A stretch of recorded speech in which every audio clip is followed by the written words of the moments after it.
Oh.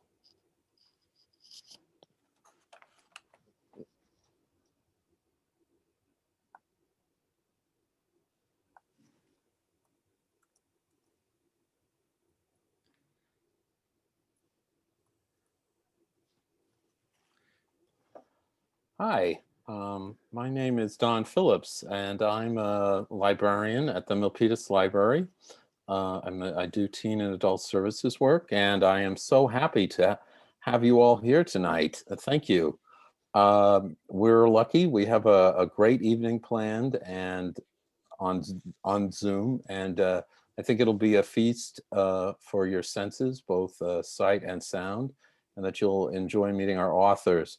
We're going to do a brief look at the book trailer before we get into the meat of this, just in case you haven't seen it.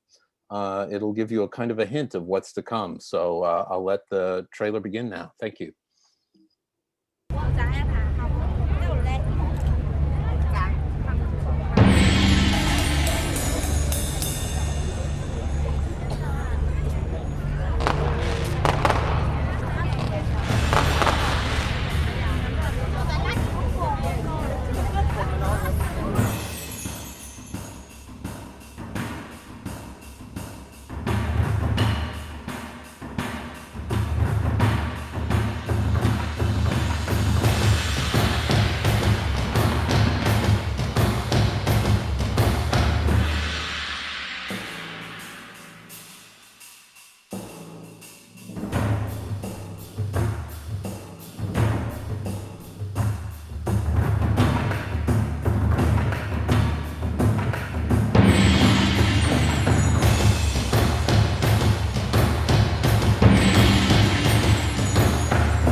Okay, thank you.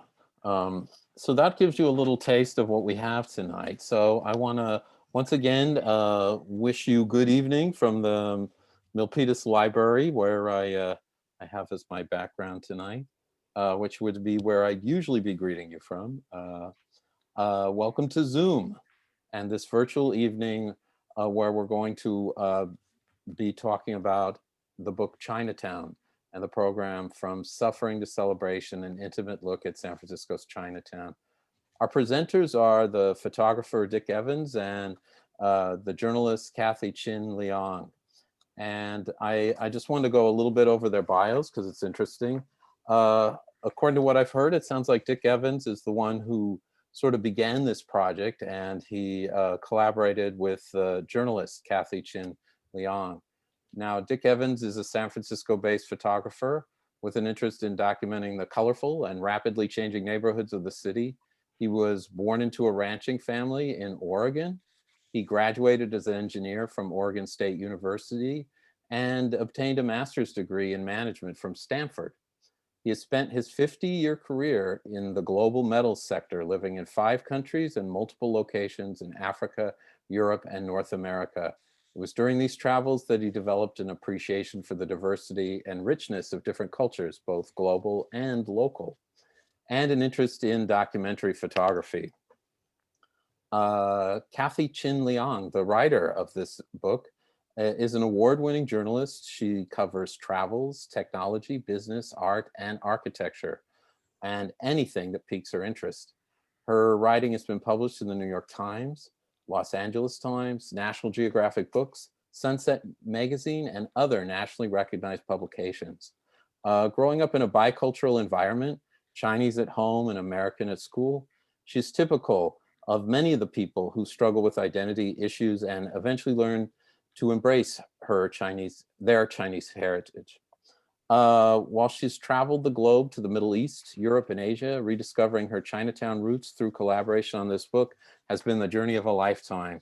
She lives in Sunnyvale, California, so both California residents exploring this local history here. And they're great to talk to. I know they're going to deliver a great evening for you, and I hope you all enjoy it. I'm very pleased to present Kathy and Dick tonight. Thank you.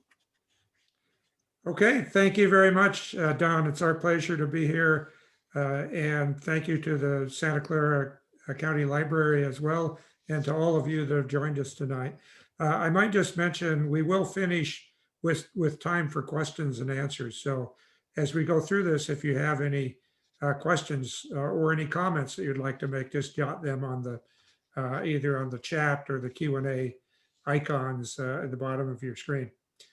So let's start off with an iconic image of Chinatown, and it's perhaps what many of us think of if we think of Chinatown in San Francisco.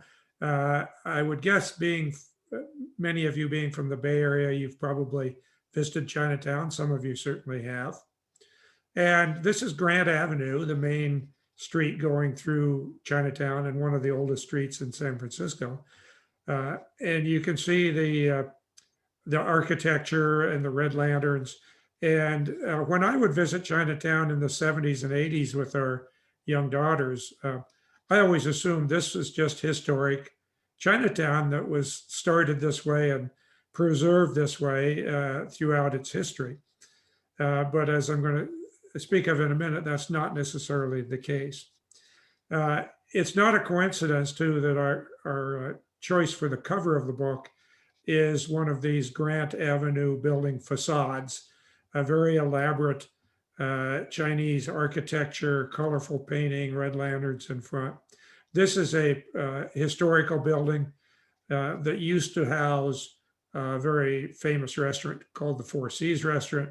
The sign has been preserved. It's even still outside on the Grant Avenue side, but the restaurant's not there anymore. However, inside there is a restaurant called Mr. Jew's, which is a modern upscale restaurant that was opened just 3 or 4 years ago, just before the pandemic. and is a Michelin starred restaurant. So really an outstanding restaurant serving Chinese cuisine. Here's another shot of Grant Avenue. You see the historic streetlights and also the pagoda style buildings, which again, I always thought were just the way Chinatown had grown up when when it originated in the 1800s. But that was not the case. In fact, when it started in the 1850s, it was very much a low income, low rise, unsanitary, what we would probably call a slum or a ghetto. It was low rent housing that the immigrants could afford and use. And it looked nothing like this. So, how did this come about? Is the question. And I'm sure all of you know that in 1906, there was a major geological event, that is the major earthquake that hit San Francisco, with the result that many of the buildings collapsed. Those that didn't collapse were caught up in the fires, and much or most of downtown San Francisco was essentially leveled and then destroyed by the fires. And at that time, recovering from the earthquake, the city leaders tried to move the Chinatown residents to the outskirts of the city, to the Bayview or Hunters Point, as far out as they could move them. And the Chinese immigrant residents resisted that. And luckily, they were able to reach a deal with the city leaders that Chinatown would be reconstructed as both a tourist attraction and as a residential neighborhood. So the idea of a tourist attraction that would bring people and money to the city was the reason for this very elaborate Oriental style architecture. Much of it designed and actually built by Caucasian architects and builders based on some input they had from Chinese architects, and also pictures, photographs, drawings, and their perception of what Chinese architecture should look like. So this architecture is a bit over 100 years old. It was built in the 1907 to 1915 period. And that's how we have this iconic style that's Chinatown. Now, in the early 50 years, it was a difficult period for immigrants. That first 50 years from 1850 up to the earthquake, they were discriminated against. They were discouraged from going outside of their own boundary area. They were not allowed to stake claims in the gold rush. They were used for menial tasks in the gold rush activities, and then later in the railroads. And that did not end after the earthquake, when it was created as a tourist attraction. It continued. There was a famous and very overt law in 1882 called the Chinese Exclusion Act, which openly and overtly prescribed how to basically discriminate against the Chinese immigrants.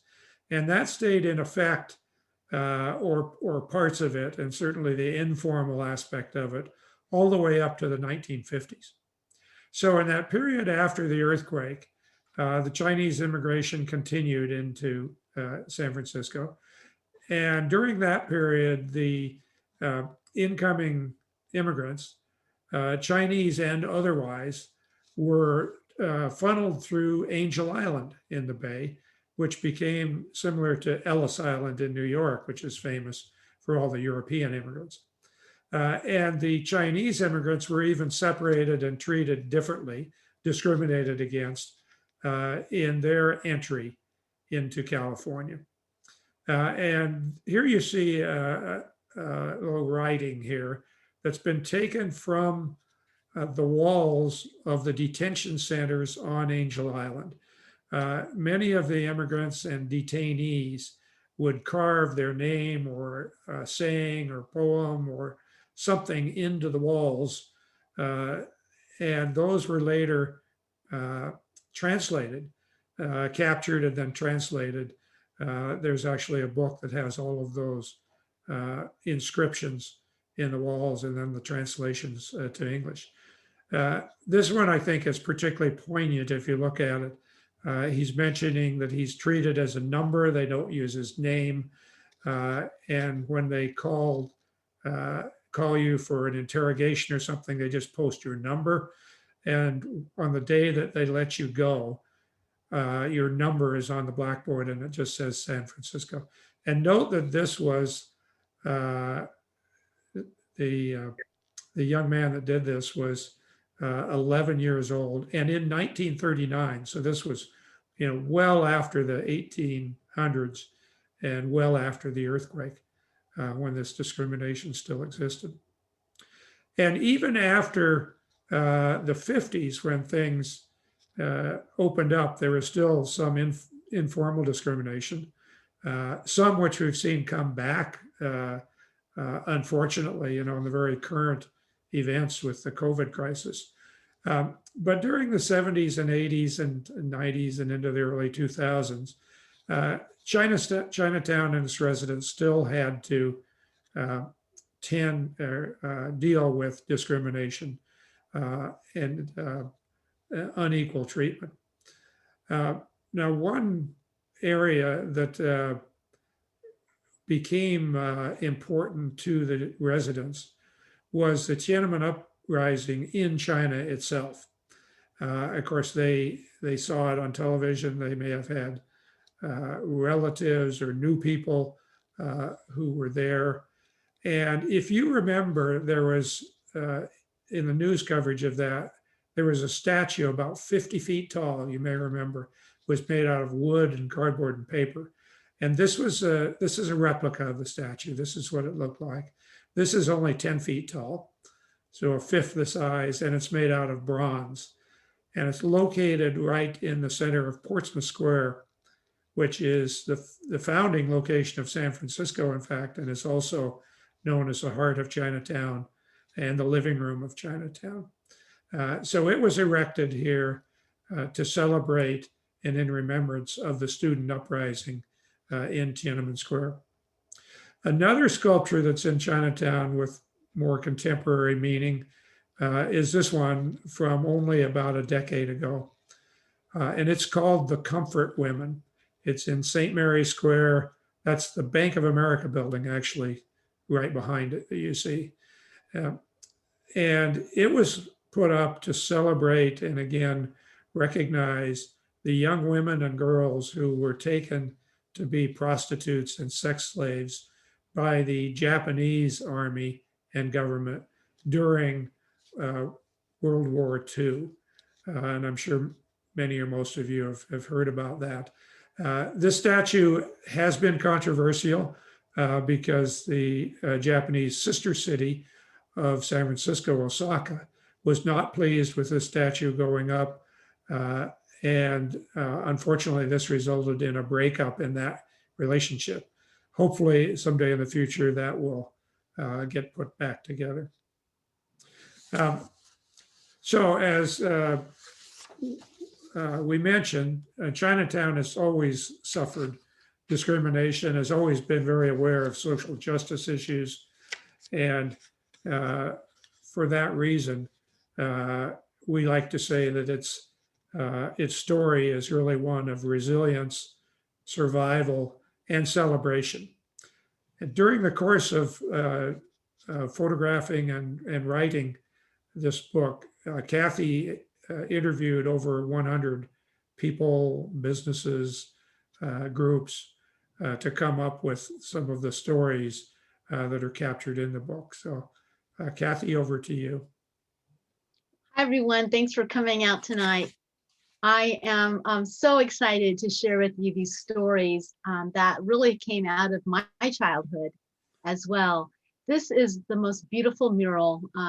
It's called 100 Years of Chinese in America. It was created and commissioned for a man named James Leong, who was the artist.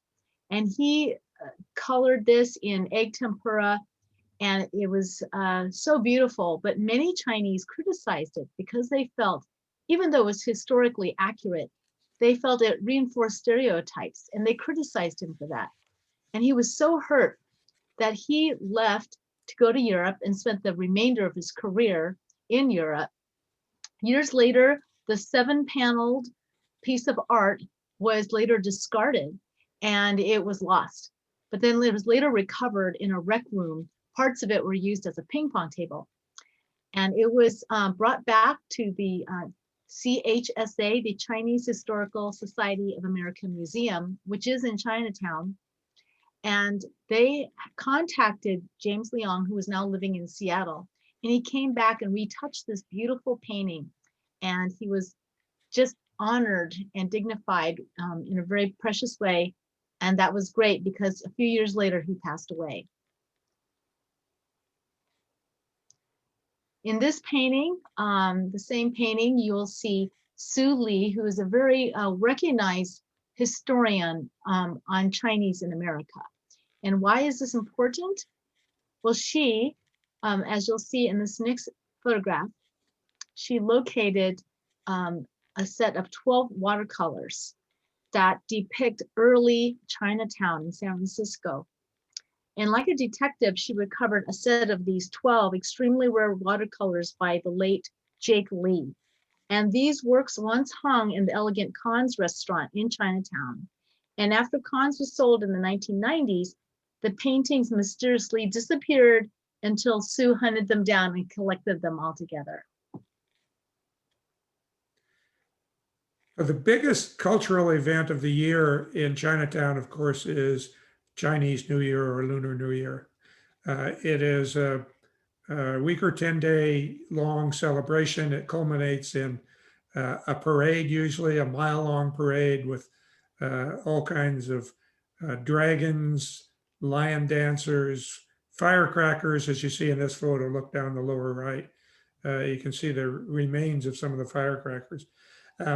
And it's a huge celebration. It's been going on for decades. It's prior to the pandemic is attended by hundreds of thousands of people annually. Unfortunately, this year, there will not be a parade. So very unfortunate. The good news is there will be a virtual parade.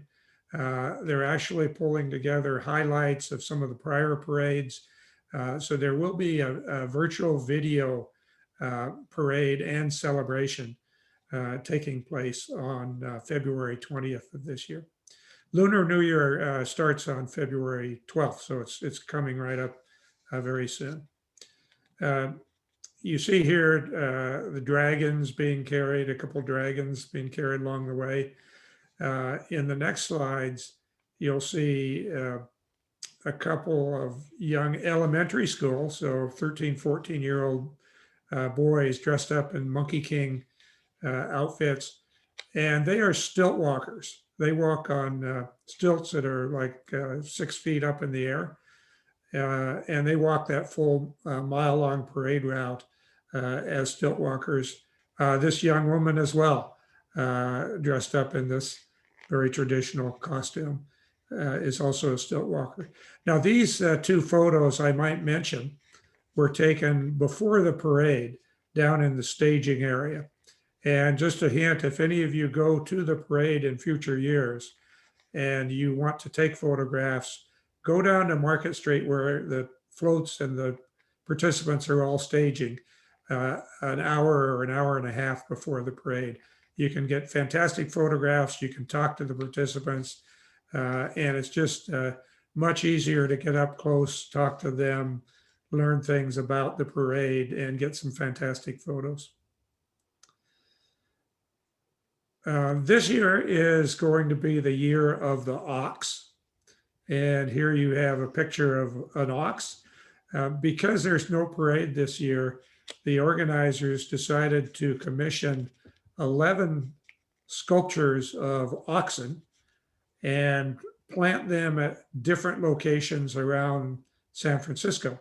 So there's actually a map. I think you can go online, find a map that shows where they are. This one happens to be in Chinatown. I was down there last week and took this photo. This is in Portsmouth Square. But the others are not in Chinatown. They're scattered nearby around in various locations. Now, the ox is known as being, or people who are the year of the ox are known for hard work, perseverance, and honesty. So if you're born in the year of the ox, which would be this year, of course, but every 12 years going back, so the prior year would be 2009, you have some very good characteristics to live up to in terms of being a year of the ox birthday. And of course, the Lunar New Year is not the only celebration. There are a number of other celebrations throughout the year. This is just a picture of one of the others. This is the Moon Festival, which takes place in the fall and is not as big as the Lunar New Year Festival, but is a very well celebrated, colorful festival. This is the moon goddess and her counterpart, the moon god. And it's actually a woman named Maggie Wong who has been playing this role for about the last 20 years and has told me she's going to retire, but I won't believe it until I actually see it.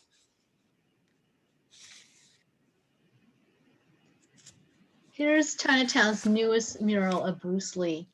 And if he were alive, he would be 80 years old today. Now, Bruce Lee changed the lives of many Chinese boys and men when he came on the scene in the late 1960s as the first Chinese action hero. Now, prior to that, Chinese were depicted in films and in TV as extras, houseboys, evil emperors, and the like. So when he came on the scene, it was really a breath of fresh air. If there were any Chinese that were a lead role, they'd be played by Caucasians with their eyes taped and their voices speaking in broken Chinese English accents.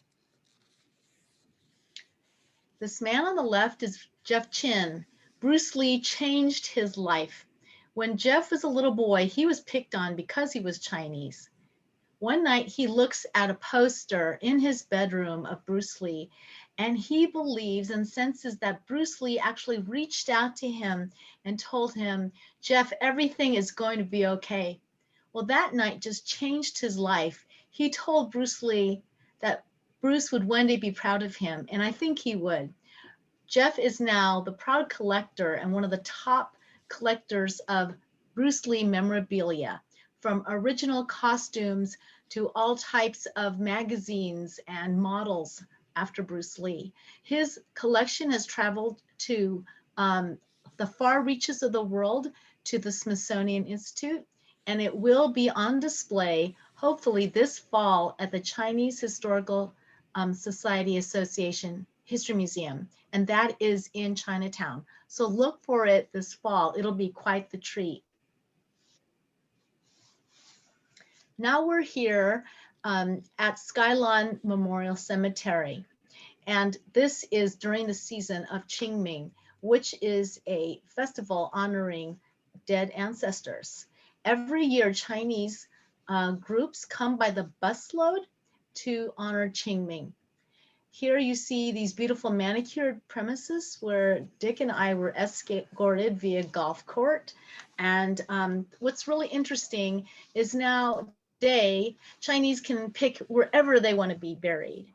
But back in the 1800s, Chinese were not allowed to be buried in the same cemeteries as white people, and they had to have their own cemeteries outside the city of San Francisco. Kathy mentioned Kung Fu in relation to Bruce Lee as a martial arts, a Chinese martial arts. Another Chinese martial art, of course, is Tai Chi, which many of you may know and is quite popular for exercises. In a way, it's quite similar to yoga for many people. During the course of this book project, we learned that there is an annual International Tai Chi Day. And we found that out a few weeks before that day.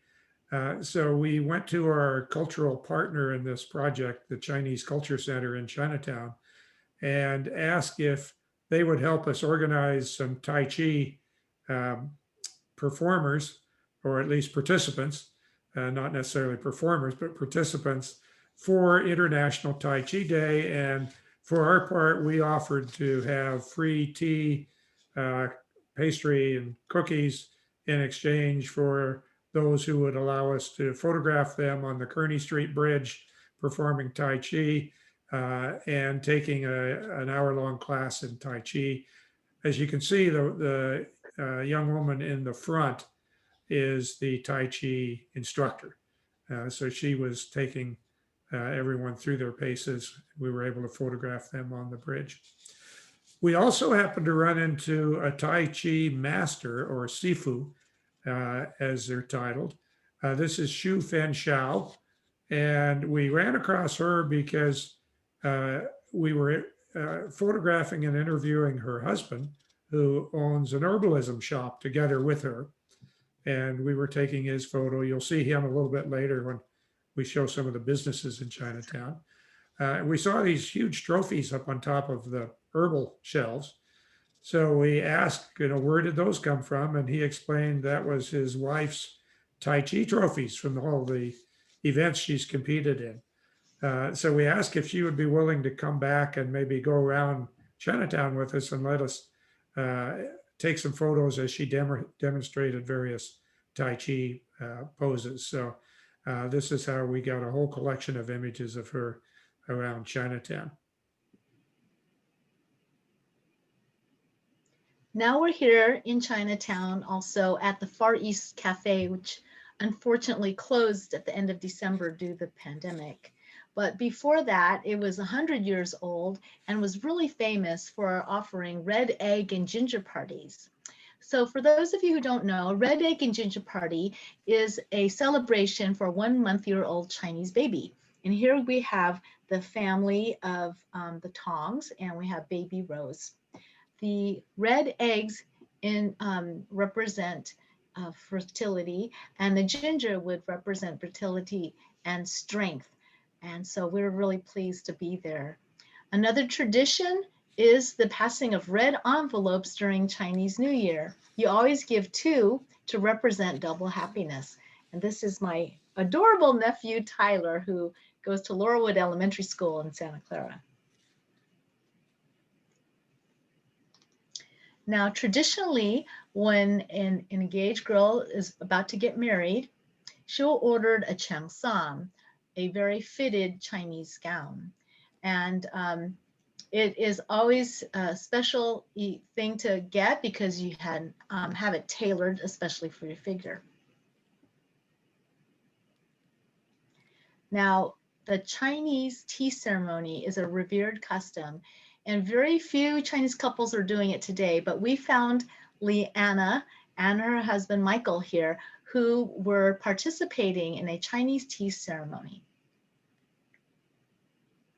Typically what you do is you have the couple kneel before their elders. They pass them tea, and in turn, the elders will give them cash and jewelry. Now, brides are not the only ones who get jewelry. A woman who reaches a certain age will decide it's time to bestow her jewelry to her daughter, daughter-in-law, granddaughter, or other women in her life. Now, Chinese jewelry is unique because it's not just ornamental. In the old days, gold and jade amulets were believed to ward off evil spirits. And they were also collected to be bartered during times of war when things got really rough. Here's one of my most favorite murals, which unfortunately has been taken down. But I love it because you have this young modern Chinese girl walking past a traditional Chinese tailor shop. And she's wearing modern clothes, but yet on her wrist is a traditional jade bracelet, probably given by her mom or grandmother. And she's slinging a bag of oranges over her shoulder. Oranges represent gold and prosperity. And a pink Chinese box is the quintessential Chinese bakery box that usually carries treats like custard tarts and special cakes. So that's why it's one of my favorites. here's our family enjoying dim sum. And in Chinese, it's called yum cha. And a typical Chinese family will go to Chinatown or around the South Bay to have dim sum, which opens up as early as like 9 or 10 in the morning in some places. And I find that chicken feet and gizzards are not unusual dishes. They're just really common. And we invite you to post some of your favorite dim sum if you would like to on the chat box. Chinatown has a very strong sense of community, as you might expect, because of the discrimination and the challenge that it's had over the years. So it's no surprise that you find that strong community spirit. I think there are probably more community nonprofits in Chinatown per capita than any other neighborhood in San Francisco. This is a shot of Portsmouth Square, which I mentioned is considered the living room and the heart of Chinatown. On this day, the women were playing cards out in the sun, and as they typically do in Portsmouth Square, and we had a rain outburst just came over and really poured. I figured they would fold up their hands and call it a day, but instead they kept their hands. They just took out their umbrellas and they moved to the protection of the gate there on the entrance to Kearny Street Bridge, and continued without missing a beat. Another sense of community spirit is seen when you visit the family benevolent associations, of which there are many, many. This happens to be one just a block or so from Portsmouth Square. We were lucky to get invited by a member to go in on a weekend morning and see how the members utilize that facility. And as you can see here, playing mahjong, playing cards, playing Chinese checkers, reading Chinese newspapers, and just visiting with friends is a very popular thing on the weekends in the benevolent associations. We also found out that there is a Miss Chinatown USA pageant each year. And we wondered why there is a separate Miss Chinatown pageant. Why not just participate in Miss America, Miss California, or other pageants? And we learned in the course of this that the history is, unfortunately, that for decades, young women were discriminated against if they were ethnically Chinese or from Chinatown, and could not participate in some of those pageants. So being resilient as they are, the community of Chinatown founded its own Miss Chinatown pageant. It's now open to young women from Chinatowns all around North America. And this one happens to be from San Francisco, but others have been from other Chinatowns.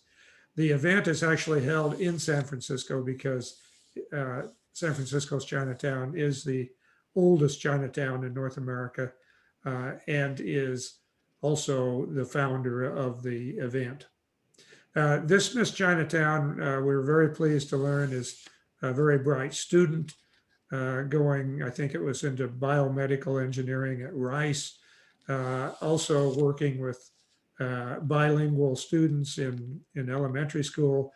But on top of all that, she's a world-class archer, as you see her here with her bow, and had hoped to compete in the Olympics and unfortunately was not able to, of course, because of the pandemic. There are other institutions that we discovered in Chinatown that are there really because the services were not available, or these organizations were not open to Chinese outside of Chinatown. So they formed their own organizations, in this case being the YMCA, which has been a very successful institution and a beloved institution in Chinatown now for decades. And another one is the Chinese hospital, which I believe Kathy was born in the Chinese hospital, she told me, and Bruce Lee was also born in the Chinese hospital. But you might ask, for a population of only 20 to 25,000, do you need a separate hospital? And of course, the answer is the Chinese were historically not welcome to use medical facilities outside of Chinatown. That's one point. And secondly, there was none of the traditional Chinese medicines or herbs available outside of Chinatown. So today they're very fortunate to have this beautiful, relatively new hospital. And this happens to be the donor wall of all the people that came together to make that happen.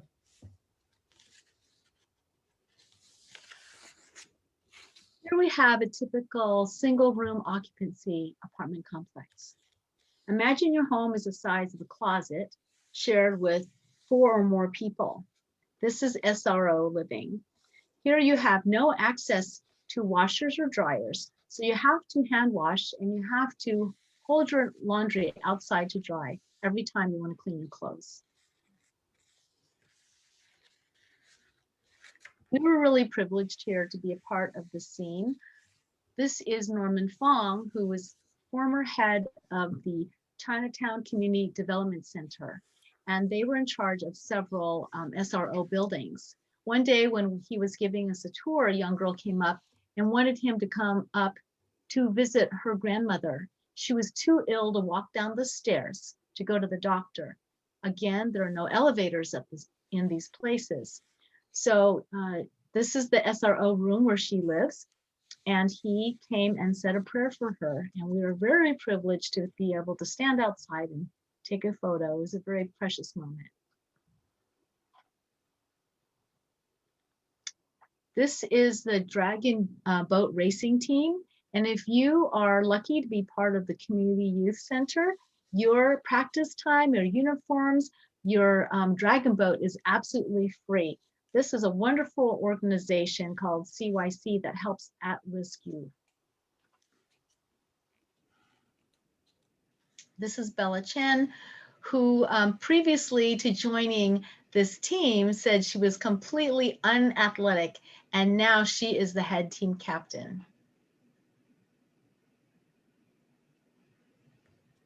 You know, it used to be when I was small, it was not very cool to display your heritage. In fact, it was shameful. But now I'm really pleased to report that kids now are really encouraged to be proud of their heritage. And this is little Yuhan Chen, who during a Chinese New Year festivity, Chinese New Year party, she was practicing and for the first time did Chinese calligraphy.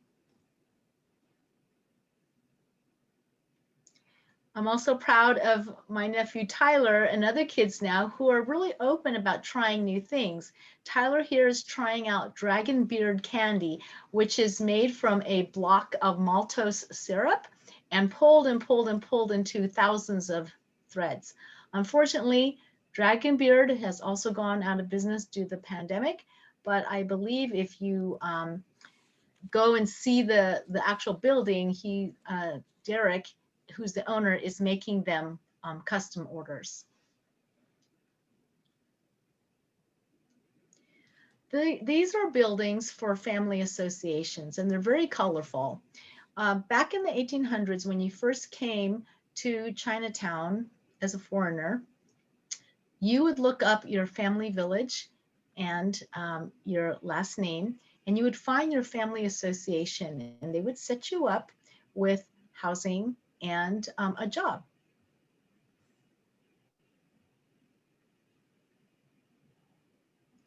Now today, many of these still exist. There are at least 200 different family associations in Chinatown, and you can see their names, and they're very proud of their beautiful colors. And these are all green and red and yellow. Those are all good luck, prosperity colors in Chinese culture. In many of these places, you'll see an ancestral altar. Now, these places are very rare to get into if you don't belong to the association. Now, because Dick and I knew someone who was part of one association, he was able to get permission from their board to let us in and take pictures. So these pictures, that you see here and in the book are very rare behind the scenes photos.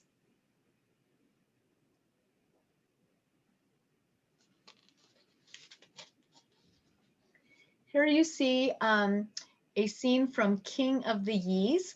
This was a play written by American-born Chinese Lauren Yi, who wrote and cast this production about Chinese family associations.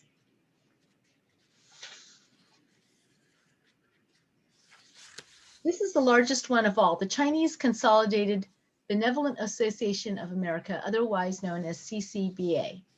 This consists of at least 20,000 members around the United States and Canada.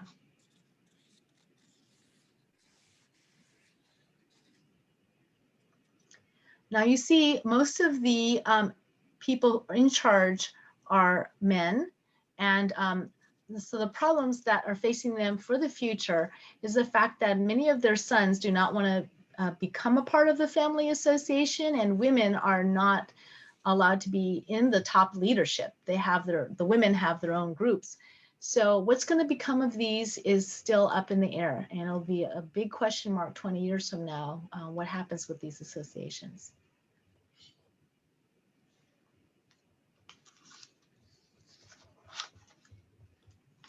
In October, we lost the matriarch of Chinese cooking. This is the famous Cecilia Chang, who is pictured here with her great-grandchildren. Now, Cecilia Chang was the founder of the Mandarin restaurant in Ghirardelli Square.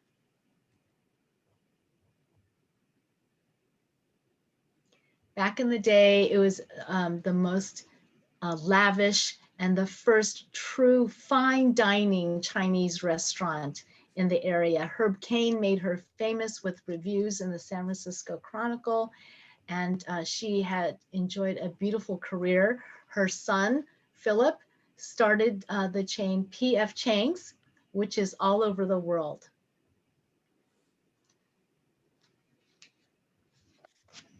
Here you see Chinese school. Back in the 1800s, many parents who came to America were worried that their children would lose their culture and their language. So many family groups started Chinese schools, which exist until today.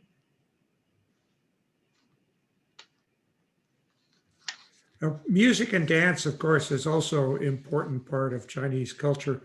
And I was lucky to be invited to go backstage 3.5 hours before the Chinese opera performed and take photos of the performers putting on their makeup and putting up the props. Here you see a young man putting up the backdrop for the opera. It was really quite interesting to see how the makeup goes on over a 3-hour period. It's a very elaborate process. And when you see the final result, as you do in this next photo, or near final, you're still putting on the finishing touches, you can appreciate much more the performance when you see the final act in the performance. So we had quite a number of photos from behind the scenes of getting ready for the opera, which are somewhat unique to see what takes place. Another form of music and dance, which is quite different, is exhibited by a group called the Grant Avenue Follies. This is a group of women today in their 70s and 80s, but they had, in their 20s, they had been dancers in Chinatown, performing in burlesque shows and other song and dance performances. They were organized a few years ago by Cynthia Yee, who brought the group together, formed the Grant Avenue Follies, and they put on these performances similar to what they used to do 50 years earlier. And I have to tell you, they are incredible. And as you can see here, dance into your 60s and 70s is certainly an excellent way to stay in terrific shape.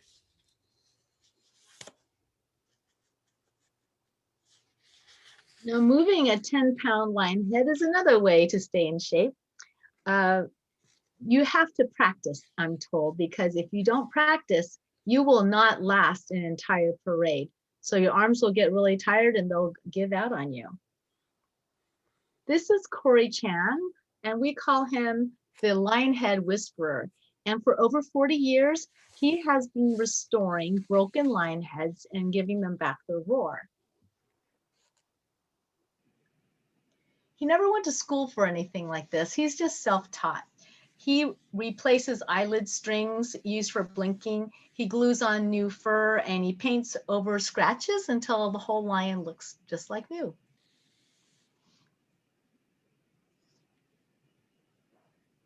When I interviewed him, he said that after the repairs, the new memories come back to the lion. So when you see these, you can see how gorgeous they really are. And this picture I might mention is in his garage. His car is parked outside and his garage is full of repaired lion heads. Certainly passionate to his art. So for many of us, I don't think a visit to Chinatown is complete unless we make a stop at a restaurant or a bakery or one of the food markets. And I know over my 3-year period, I would seldom get out of Chinatown without dim sum or a bakery stop. There is even a best-selling book out there called The Woman Who Ate Chinatown, a San Francisco Odyssey by the late Shirley Fong Torres, who is a sister of Ben Fong Torres, quite well-known journalist and TV personality. Now, many people have their favorite local establishment like this one, and as you can see, roasted ducks are very typical, hanging in the window. And even in some newer restaurants, the roasted ducks are still there, as you see in this next image, which happens to be in China Live, which is a very new, upscale, wonderful, large restaurant that is a very contemporary, yet with a nod to tradition as well. This is a kitchen at China Live, as you can see, immaculate modern kitchen where they're preparing the meals. They have giant steamers like you see in this next photo where they're doing the dumplings right out where you can watch while you're eating. And also in the kitchen, you have this giant chocolate mousse mixer, which certainly intrigued me. In addition to China Live, and I mentioned Mr. Jew's, a restaurant that is a Michelin-starred restaurant on Grant Avenue. This is a shot into the kitchen of Mr. Jew's. And then you see one of their presentations of very elegant, I guess you could say maybe minimalist, but very attractive upscale presentation of their food. There are also younger chefs coming up, like Kathy Fang here, who's won a number of awards, whose parents still run a restaurant in Chinatown. She grew up working in that, a very traditional restaurant, but she has founded her own restaurant, appropriately called Fang's, which is more contemporary. And as I mentioned, she's won quite a number of cooking awards as well. And you still have the older guard in Chinatown. This is a happy employee at Mao Li Xing Qi, and it's a business of dried meats and poultry. And the business is over 100 years old, spanning 7 generations. For me, when I see this, I don't think it's scary. I think it's delicious. I love it because when I stayed at my grandmother's house, her studio apartment near Chinatown, Popo would steam this over rice for breakfast.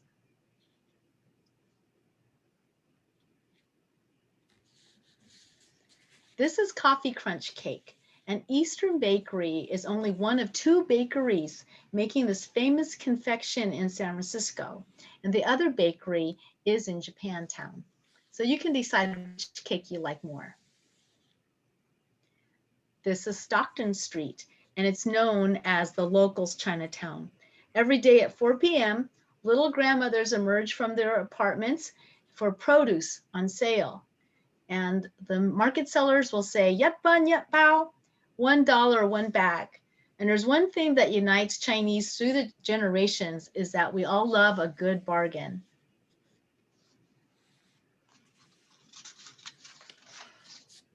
Now, these are not just ordinary dried roots and fungi.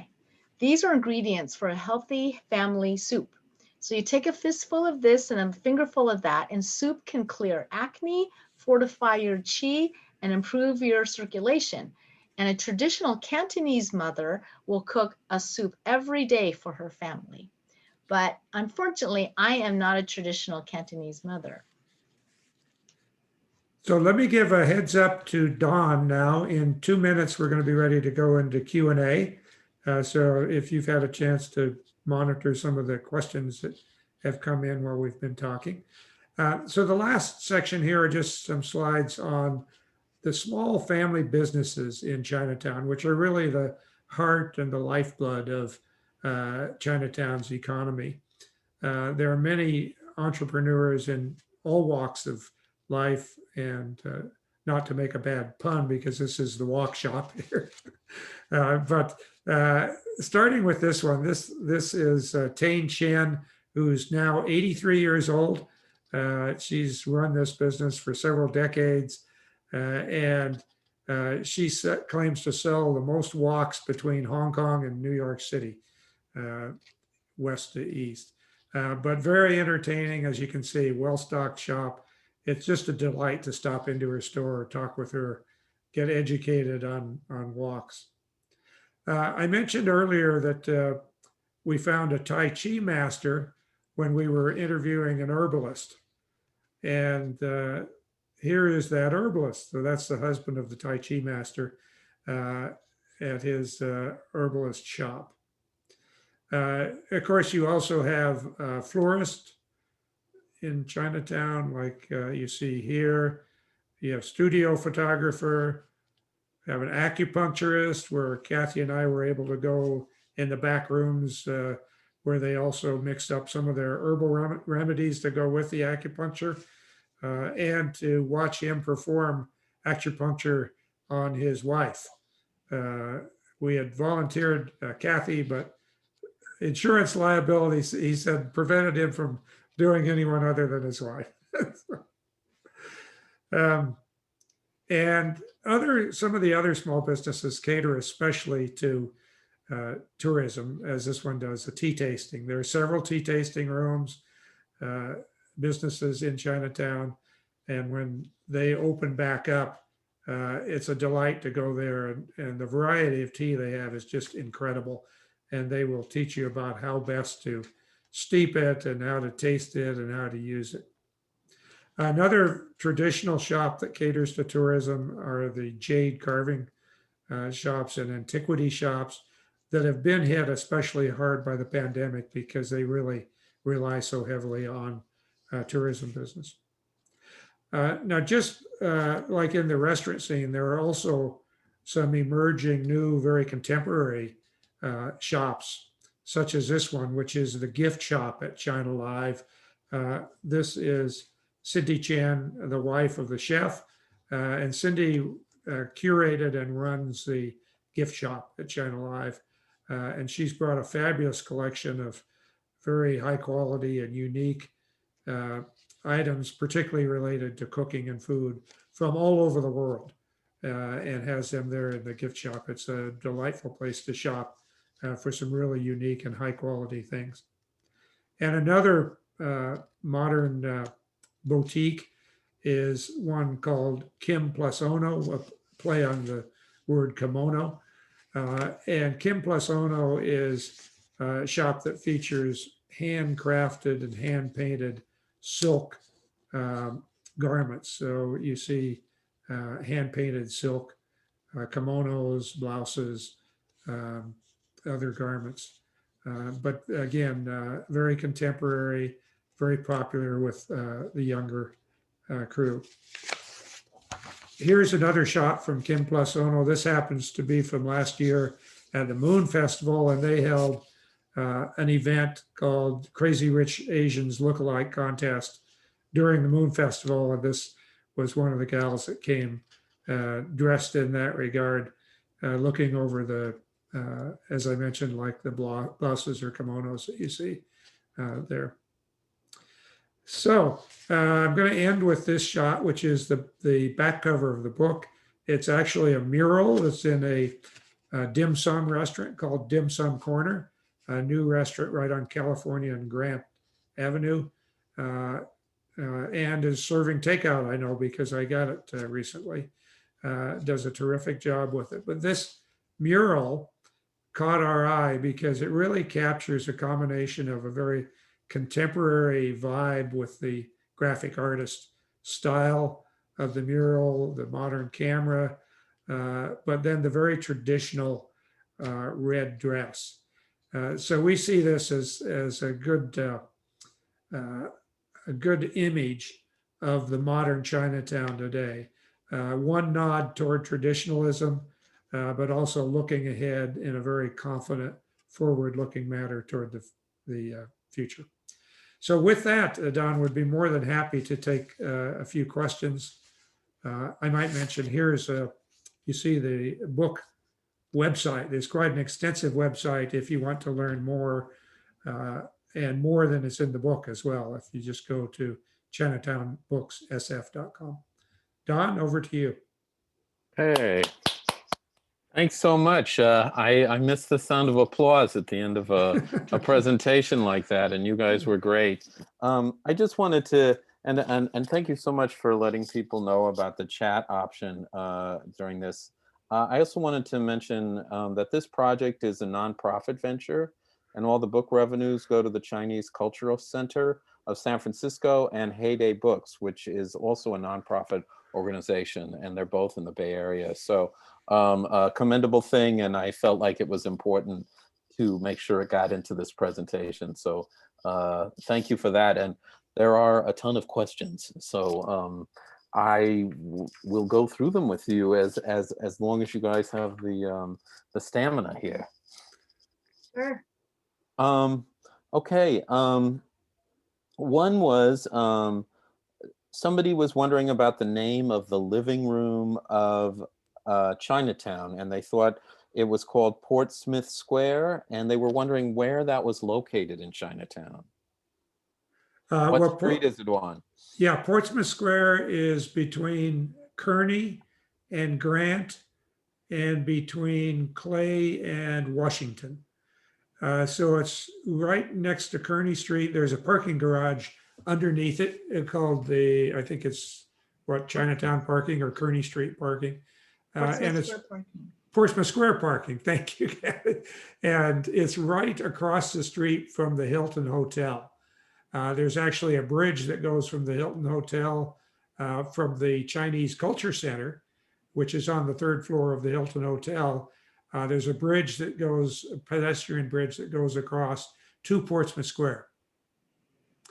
So it's pretty easy, and you can park in the Portsmouth Square parking. Just take the elevator right up to the park level, and you're right in the center of Chinatown. Yeah, very helpful, and for those of us who want to visit. Somebody else was asking if there's a biography from the early Chinese settlers that you could recommend or know about. I can recommend something. Here's a really fun one. This is called Growing Up in San Francisco's Chinatown. And there's a lot of memories by this one author who just talks about what it was like growing up, the times of the gangs, the times of really the heyday of Chinese movie theaters and restaurants. So it's called Growing Up in San Francisco's Chinatown, and it's a fun read. Yeah, that sounds good. And I'm actually writing it down for myself. Thank you. And here's one more that's maybe more of a reference document, but I don't know if you can see it here. There we go. It is called San Francisco Chinatown, A Guide to Its History and Architecture. And it's written by Philip Choi, who has passed away, but was a major contributor and driving force behind the Chinese Historical Society and the museum. And it has a lot of very good information. And one other very recent book that may be of interest is one about Donaldina Cameron, for which Cameron House is named. And she was a nun who rescued many of the young Chinese women from prostitution and then educated them. And it's called The White Devil's Daughters. And it's been a good seller in the last couple. It came out about 2 or 3 years ago. Okay. Wow, those are all good resources. Thank They're you all so they're much. excellent books. I use them for my research too. Oh, wow. Well, thank you so much. I think I'm going to have some reading to do soon, some extra. So somebody else asked about the oxen display and if it would be displayed permanently or only for this year. Do you know? I don't. I have a feeling that it'll stay a few years. That's just my sense. You may recall a number of years ago, San Francisco, I think, had a number of painted hearts, right, that were all over the city that are still there, or at least many of them are. They were sponsored by different businesses, and so those have stayed up. And these sculptures are, nice, attractive looking sculptures, all hand painted and all different. So I'm just guessing they're probably going to be up for a few years. But if you were to Google them online, I think you could find a map. I know it was in the Chronicle just a couple days ago that has a location of all 11 of them. That's cool. Yeah, we used to have sharks in San Jose. It was Right. our thing. Anyway, maybe a little less profound though. So there were several questions about the family associations in Chinatown, and one of them was, what happened to the people whose names didn't match a family namesake? Like if they didn't have one, did the other associations maybe help them out, or were they asked to leave because the name didn't fit in? Do you guys know what happened in that particular case?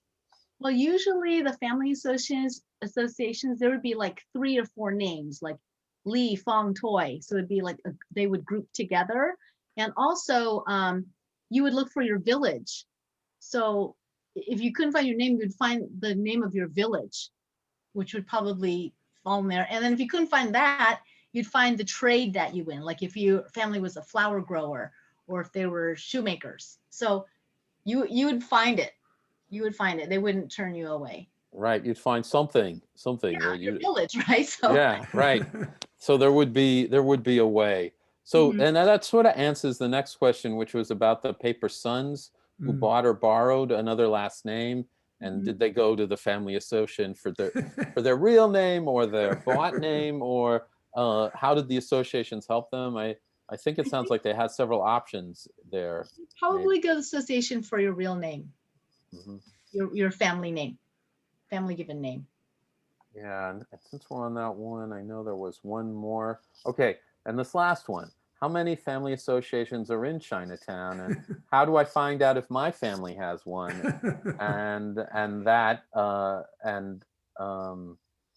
Yeah, and they were wondering because their family maybe came through Angel Island. Not sure if that means what that means as far as associations, but anyway, so certainly you've opened up an area of inquiry for at least a few people here. Well, there's more than 200 family associations in Chinatown. And to find yours, I would start with the Chinese Historical Society of America, chsa.org. And they've done a lot of workshops. They've even had affiliations where they would have tour groups actually gather together and go back to the actual village in China. So they would have some really good resources for people who want to find their family association. I would start with them. That sounds great. And that's chsa.org. Is that correct? I believe so, yes. Okay, just want to put that in there because, maybe there's more than one person. That sounds fascinating. Okay. Oh, curious about how the history of North Beach compares to Chinatown in San Francisco. Did North Beach follow a similar pattern of development and reconstruction after 1906? I know that's sort of beyond the scope of this. And I don't know if you guys have a ballpark or if we could just say not sure about that one. Well, just judging by the architecture of North Beach, the Victorians were built after the earthquake. I mean, the Victorians all across San Francisco were built and were designed from kits, basically.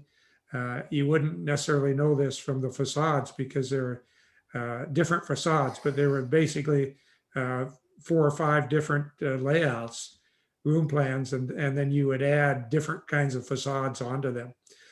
So just judging by the Victorians and so on, and the fact that the 1906 earthquake really did destroy much of San Francisco, I have to assume most of the architecture in North Beach is post-earthquake as well. Or maybe there's someone else on the call who is a historian or knows that better, but that would just be my guess. Okay, thank you. Let's see. Oh, does the CCBA also include the Caribbean, where there is a huge Chinese presence? Do you know? I don't know, but if there's Chinese there probably be a CCBA. So, or it would be part of the your last name. I don't know about the Caribbean. I really don't. Sorry. And I don't want to bring controversy into this too much, but the next question is, do you have an opinion about what the best restaurant in Chinatown is? Dick, you have a favorite? Well, I mean, I will give you several. I think I mentioned China Live. There's also a special restaurant, which I've not eaten at, part of China Live upstairs called 8 Tables.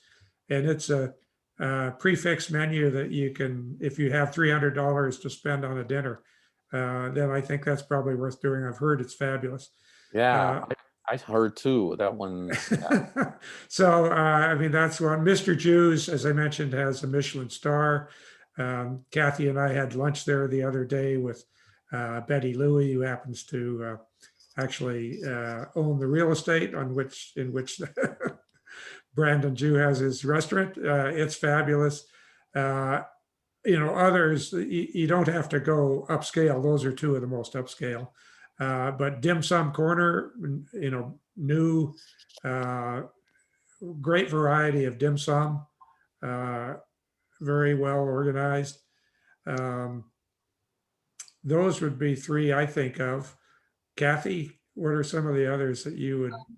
City View is a traditional dim sum restaurant, and that's really good.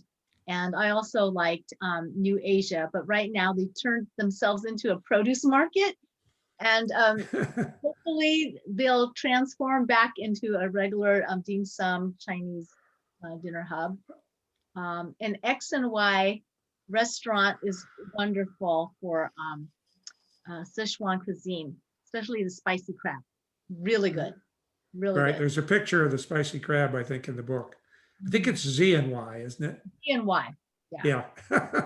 X, Y, Z, those numbers. Yeah, Z and Y Cafe and then Z and Y Bistro, which is across the street and is more of a casual lunch spot. And maybe it's worth mentioning, some of you who are of my age may remember the Empress of China, which used to be on the top floor of a building right on Grant Street, which closed, it must be 10 years ago now. There is an effort in the works to reopen a restaurant in that location, in that building. And I understand it's quite well advanced and it's with a well-known chef. And if that one does open up after the pandemic, that undoubtedly will be something very nice and unique to go to. Yeah. And I see somebody in our one of our in the chat said House of Nanking. If I'm pronouncing that right, was Yes, a recommendation by them. right. And that Um, is the parent restaurant Yeah, to Fang, the that's young lady that we yeah, saw. Kathy Fang's parents Yeah. on that. ah, Yeah, Right. that's where she learned to cook. very cool. Fang King, yeah. Okay. Someone else was asking, and this is sort of in the, and please stop me if you guys are done with this. We can go on for a while here, I think. But somebody else wanted to know the name of the restaurant or the address where they can order the Dragon Beard candy. They didn't quite catch it in the audio. You know what? Dragon Beer Candy went out of business. So So they can try to go online. I don't know if he's got a website, but his name is Derek Tam. And I'll try to find out. And what I can do, I guess, Don, I guess I could email you that information and you could put it out there after the session's over if you have emails to people. So if you want okay. to, yeah. And I see, it looks like maybe it's time to wrap up, even though we didn't get to all the questions.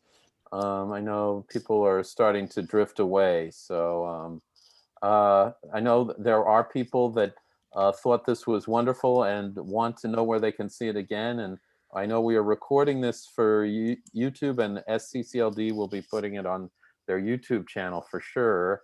And that should be happening either later this week or next week. Great.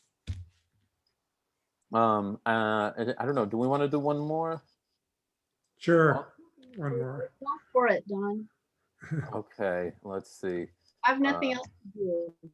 Nothing else to do tonight. Let's see. Thoughts on when the San Francisco Chinatown would reopen? That's a tricky one, obviously. Maybe not the best question, but maybe I had that question myself. It's like I was wondering what's going on there right now. Yeah. I was there about 3 or 4 days ago, actually taking photos of the ox and some of the curio shops that are carrying oxen and also the streets. It is starting to reopen now with the outdoor dining. You know, that was shut down. Many of the restaurants do have outdoor dining. They've all had or not all, but many have had takeout. And I was pleased to see that many of the shops are open now too, like the Walk Shop and a number of the curio shops and souvenir shops and gift shops and so on. And the traffic was not too bad. I mean, there were a fair number of people there, and certainly the food markets were busy.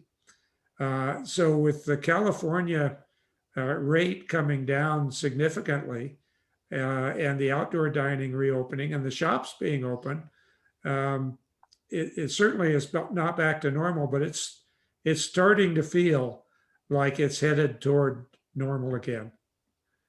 So let's just hope that the rates stay down. Not only Chinatown, but other parts of the city are able to open.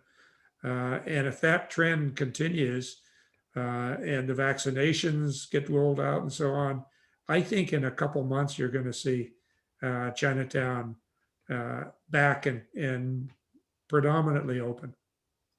And I just wanted to note that Chinatown was never hit badly during the whole coronavirus. They were From a health standpoint, yeah, economically, yeah. Yeah, economically bad, but health-wise, there was no real big outbreak, and which was really amazing because the people were very careful and they got the word out in the Chinese newspaper and made many announcements to the residents, which are mostly senior, which was really wonderful. Yeah, and and a tribute too, because we all know, like in a city where people are like living in such close proximity to each other, it's there's a lot of ways for that thing to spread. So that speaks even more. And I feel like that's a good positive place maybe to leave this, huh? Great. Well, thank you so much. I know we didn't, I apologize for the questions we did not get to, but I think we covered most of the big ones, and thank you so much. This was wonderful. Great. Thank you for. Our pleasure. Okay, Thank you, Don. thank you. Good evening, everyone. Good evening. Thank you.